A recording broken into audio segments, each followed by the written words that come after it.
පාවිච්චි කරන්න පුළුවන්. දැන් මේ වෙලාව තියෙනවා සමහර අවස්ථාවලදී. මේ ව්‍යාජ බිල් දාලවල මිලියන 7.3කුත් අරගත්ත අවස්ථාවන් තියෙනවා සමාගම ඔබතුමාලට වංචා කරනවා. ඒ කියන්නේ සභාපති සමාගමේ සභාපති සහ ආයතනයේ සභාපති. ඒතකොට සභාපතිම තමයි සභාවට වංචා කරන්නේ. මොකද අවස්ථාව වෙනවද? මේක නේද? සංගීත ප්‍රසංගය සඳහා ගිනි කෙලි සැපයීම.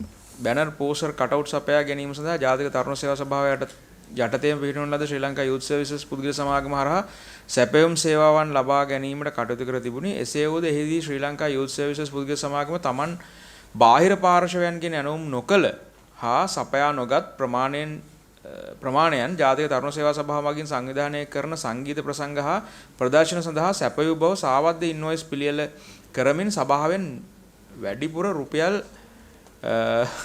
මිලියන 7ක් කවද වෙලාද?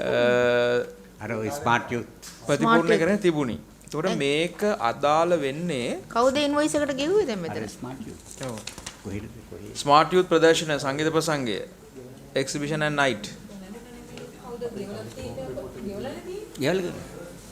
මේක ගෙවලද? ගෙවලනේ. කවුද ඒක ගෙවුවේ? ඒක ගෙවලද තියෙන්නේ? කවුද ගෙවුවේ?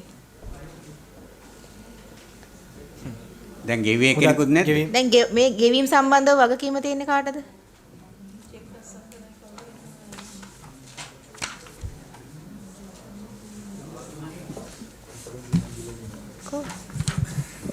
ඇතරම මේ ওই සම්බන්ධව ගෙවින් කරලා තියෙනවා. ඕක මෙහෙමයි වෙලා තියෙන්නේ. එකමයි මම වර්තමානයේ ඉන්න අධ්‍යක්ෂ මුදල් ඒ කාලේ ඔක දැන් වෙලා තියෙන්නේ එකම ඉන්වොයිස් එකේ ওই සියලු දේවල් ඇතුළත් කරලා. අධ්‍යක්ෂක මුදල්ද මේකේ වගකීම ගන්නෙ?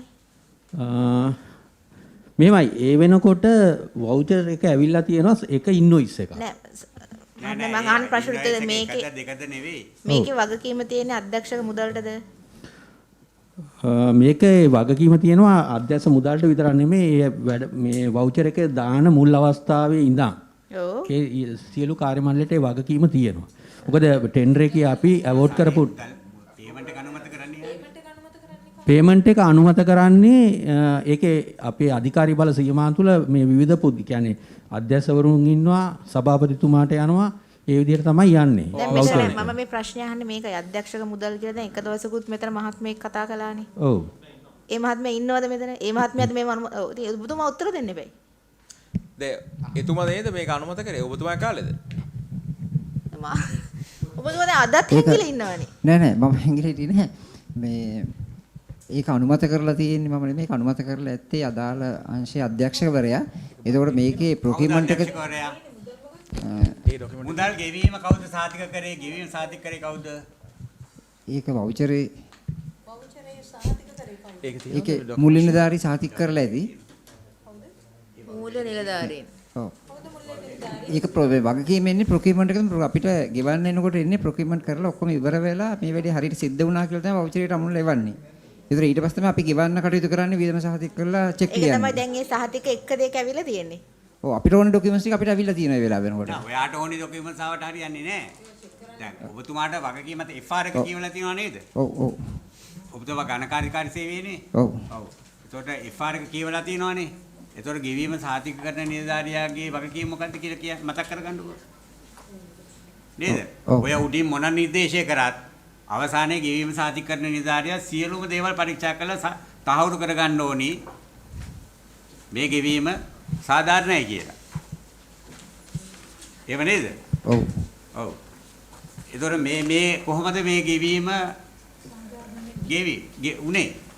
දැන් මේක ව්‍යාජයි කියලානේ කියන්නේ. දැන් විගණන වාර්තාවල තියෙන එහෙමනේ. ව්‍යාජ සාවද්ද ඉන්වොයිස් එකටයි ගෙවීමක් කළේ. එකම දවසේ ආපුනේ අර විසාපු නේද? මේක අර එකම දවසේ ආපු වවුචර් ටික ඔක්කොම ඇවිල්ලා තියෙන්නේ. කවද්ද එකම දවසේ? හරි. දැන් සැප්තැම්බර් 20 ආපුවනේ නේ. 20 සැප්තැම්බර් 20. ඔව්. කවද දවසේ හරියට කියන්න මත්ද? සැප්තැම්බර් 20. 2024. ඔව්. හරි දැන් ඒ සම්බන්ධ දීර්ඝ විමර්ශනය එදාට ඒ දාත්සන් කරපු ඔක්කොම වවුචර් ගැන මම හිතන්නේ වෙන විමර්ශනයක් කරන්න වෙනවා.